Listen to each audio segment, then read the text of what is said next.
a very easy way of living, so I thought that I had to give back. And so we were like really skinny and broke. Right now, you have like everything available in Taiwan. So working for the ocean is like, for me, it's giving back to the ocean, but also to the people here in Taiwan. Everybody will put stuff there and scooters and there, and then you cannot really walk on the sidewalk, and a lot of like elderly people or people with kids. I think it's not really fair to do that. Yeah, there is a lot of good things here in Taiwan, and I think that's why a lot of people are staying. Don't be afraid of being a part of the society here. Now it's kind of my home, and I have to do something because I've been really welcomed here. Best way is to accept the culture and to accept the working environment here. Otherwise, it's going to be pretty difficult. Yes, that's right. And I was like, wow, like to witness the heart, the generosity of so many people coming to help. And I understand the thrill, but I think it's coming to a point where it's too much. Hi， 大家好，欢迎来 Welcome to Taiwan。今天我们跑去到伊朗 to have a chat with our French friend.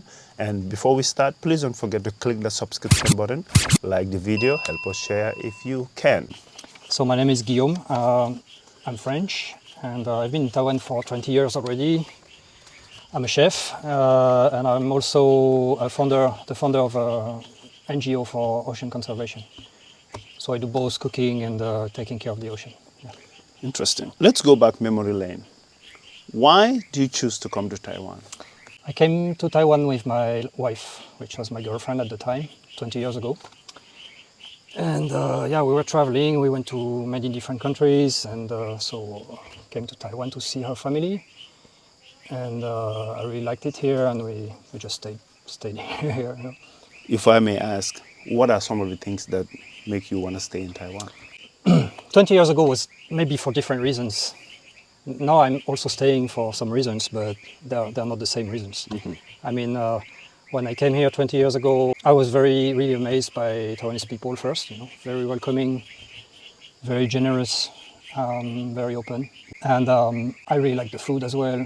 The fact that you can go into the mountain or into the ocean like very easily from Taipei or from any big city. It was why I decided to stay for a while, and then just making just staying and staying and staying. Yeah. Could you take us through your journey from the first moment you arrived in Taiwan to the point where you found your feet? So when I first arrived here, we've been traveling in many countries. We started from France, just traveled by train, bus, or hitchhiking. We didn't take any plane. Finally took a plane and came to Taiwan. So we were like really skinny and broke, because after 3 months of Pakistan and India, you get you get some kind of digestive problems. So what struck me here in Taiwan was actually the kindness of people.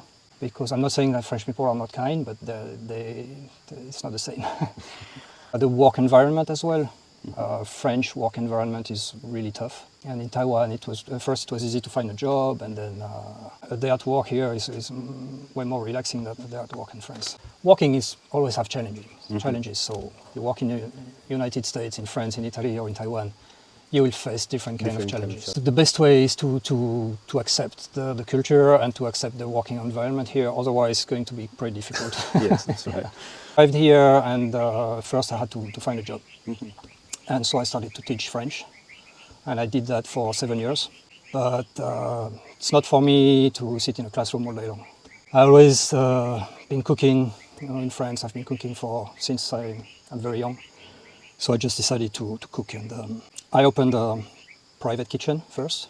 So people would come to my place, and I will do like VIP meals. And I did that for several years, and then started to work in a restaurant in Taipei. We moved to Ilan, and in Ilan we found an old farm that I renovated. So it took me 3 years to work on the farm to make the place livable, because when we got there it was like kind of like falling apart. So I did all the work inside, and then I started to do my private kitchen there. So it's more like countryside, farm style, kind of dining experience. And when I do that, I have like 10 customers. I have one big table, and I cook a big traditional French meal which takes 4 hours to finish. Yeah, and now I'm working here at a Wild Smoke restaurant, and it's been 2 years. What times or what days of the week can someone come here? So we are open from Thursday to Monday, and only for lunch, because we are here. We are on a mountainous area. It's called Shuangyanpi. There is not a lot of people who are willing to drive up here at night, so we just do lunch. Yeah. Okay. And the private kitchen, are you still, if people wanted to get Private to you? kitchen, I'm not open right now. I'm planning maybe to open again after Chinese New Year.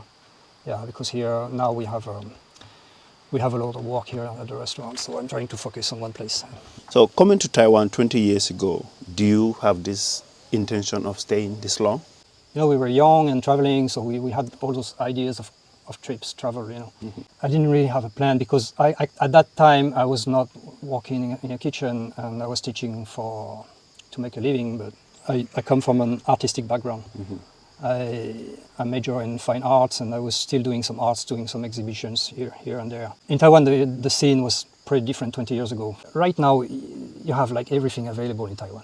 It's kind of amazing. You can find everything you want. Everything is super convenient. At that time, it was kind of different. You also mentioned you do Ocean conservation. Or ocean protection, conservation. And were you doing this in France? Why do you start this in Taiwan? I've always been very close to nature. I grew up in a very small countryside area, and when I was a kid, I was always in the forest or playing in the river. And so I have this like connection with nature. I always had it. In 20 years, I saw the environment changing actually, and I think we can see it everywhere. I grew worried. I had some concerns about that. Also, something very important is that I started diving like 6 years ago, and so I started to spend more and more time in the ocean. In the span of those 6 years, the change was like kind of like really incredible, just in those few years. So what started me up actually was in 2019 I went to Xiaoliuqiu. It was not my first time there, it was my second time diving there. And the first dive, I just noticed that the coral was totally bleached. Like we say bleach for coral, it means it's kind of dead. It's turning white, and it's on the way to die. On my way back to Taipei, I was taking the train, and I was like very, very concerned, and I was thinking, why do I dive if it's for diving in the dead ocean? You know? If everything is dying, why should I dive? Why should you dive? Yeah. Why do I spend that much time learning free diving and like getting better at diving? But then I'm going to dive in a dead environment, you know? And I was like, okay, I have to do something about that. So I just decided then that I will do whatever, and I didn't really know what to do at that time. So I just started to read a lot about ocean conservation, about the ocean, about marine biology. Start to talk with people about it, watching films and documentaries. And my wife, she's working for environmental NGO, so she helped me a lot in that way. She gave me some projects to do with them.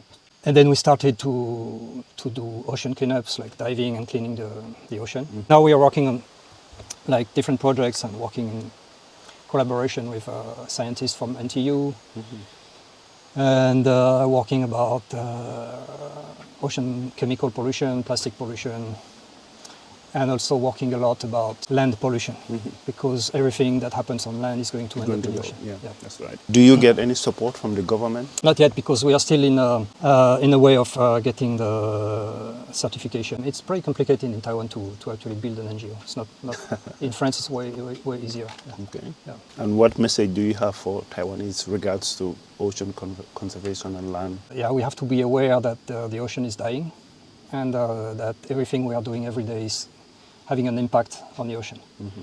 And if the ocean is not healthy, it's going to impact our own health and life, because the ocean is a big part of us being able to stay here on Earth. Like most of the oxygen we are breathing every day is coming from the ocean.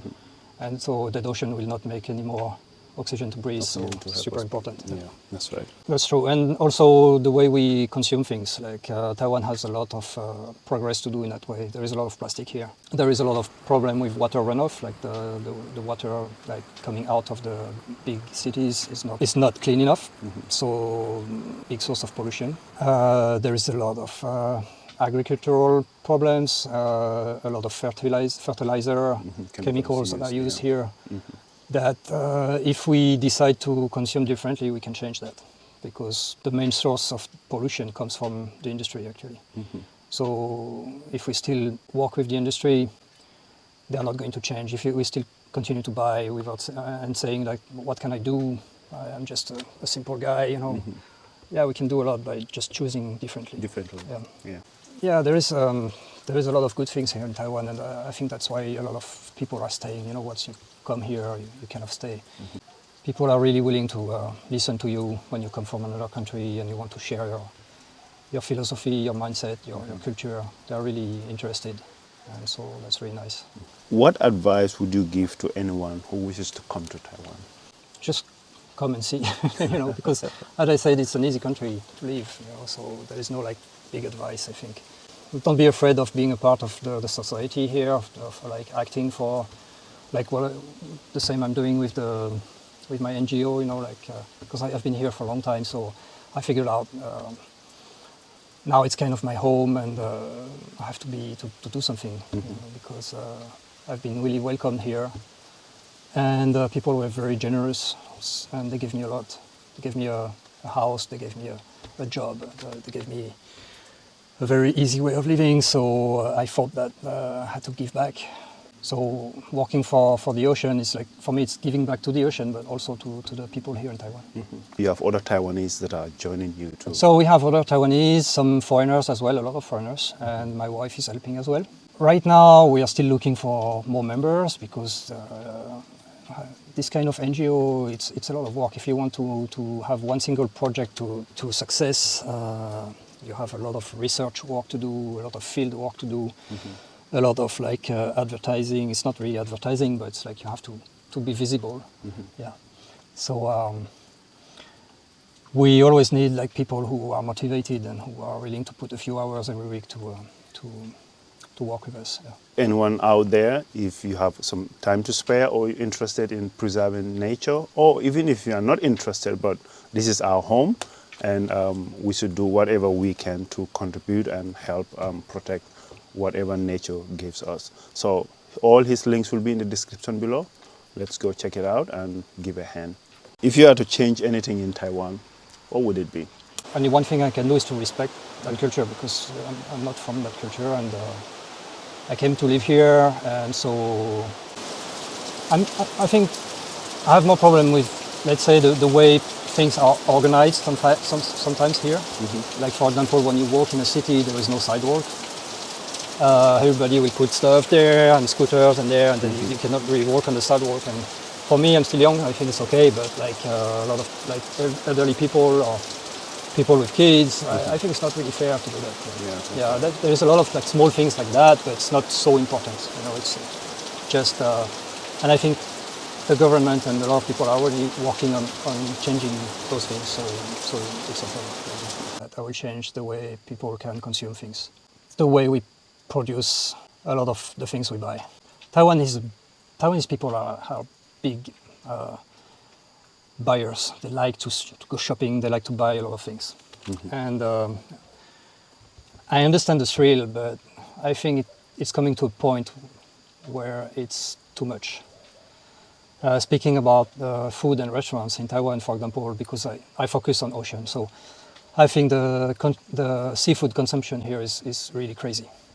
It's absolutely crazy how much seafood you can find in any small city or in a big city like Taipei, and how much seafood people eat every week. That's too much.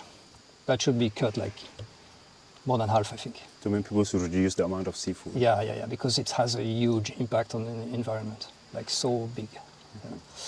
And the way seafood is produced, it's not only like catching seafood. It's also like processing. the way it's processed, it's not good. So people have to be aware that the thing we have on our plate, they come from suffering. Suffering of the animal, of the environment, and of the workers. Do you have anything else to tell Taiwanese people? Thank you, first, because Taiwanese people, you are great people. I was in Guangzhou 3 weeks ago when the disaster occurred, so I went there for a few days to help, and I was like, wow, you know, like to witness the heart, you know, the generosity of so many people coming to help, and just walking there like all day. It was very tiring, but nobody was complaining and just helping. I was like, oh my God, this is an amazing country. Yeah, and I think we have to remember that event. Like, yeah, it's very important. Thank you very much for giving us your time, sharing your wonderful experience living in Taiwan, and hope you continue to enjoy your stay here in Taiwan. Thank you very much. Thank you. Gansi ni sokan yo sihuan bu sihuan. Please don't forget to click that subscription button, like this video, help us share if you can, and leave a comment what part of the video we can improve. Thank you for watching, and see you in my next video.